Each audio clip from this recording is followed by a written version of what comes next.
ناظرین، دنیا کی گولائی یعنی اس کا سرکمفرنس تقریباً 40,000 کلومیٹر بتایا جاتا ہے۔ اس کا مطلب یہ ہے کہ اگر ایک آدمی ایک جگہ سے چلتا ہوا پوری دنیا گھوم کر دوبارہ اسی جگہ پر آ جائے تو اسے 40,000 کلومیٹر کا فاصلہ طے کرنا ہوگا۔ آج وائس آف اردو کی شخصیات سیریز میں ہم جس شخص کے بارے میں بات کرنا چاہ رہے ہیں، اس نے اتنا سفر کیا کہ اگر ہم دیکھیں تو یہ دنیا کا کی گولائی ہے، اس کا جو سرکمفرنس ہے وہ 3 مرتبہ عبور کیا جا سکتا ہے۔ آج جب ہم یہ بات کر رہے ہیں تو یہ بہت معمولی لگتی ہے، کیونکہ آج جب سنگاپور ایئرلائنس کا ایک فلائٹ جو ہے سنگاپور سے ڈائریکٹ فلائٹ بھرتا ہے، ڈائریکٹ اڑان بھرتا ہے نیو یارک کے لیے، تو وہ تقریباً 15,000 کلومیٹر طے کر لیتا ہے ایک ہی سفر میں۔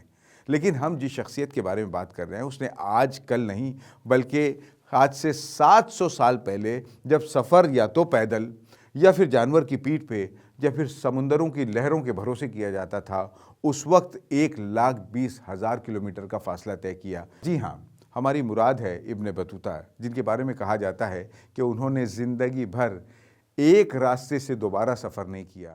24 فروری 1304 عیسوی کے دن ابن بطوطہ کی پیدائش مراکش کے اہم ساحلی شہر طنجہ، جو آج تنجیر کہلاتا ہے، میں بربر قبیلہ لواتا سے متعلق خاندان میں ہوئی۔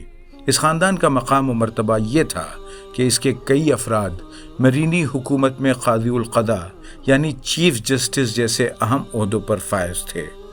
ابن بطوطہ کا نام ابو عبداللہ محمد رکھا گیا۔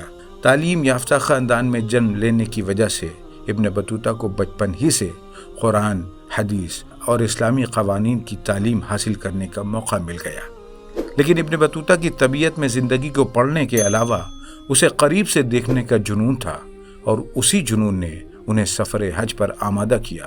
چنانچہ 13 جون 1325 عیسوی کے روز محض 21 برس کی عمر میں آپ نے سفر کا آغاز کیا۔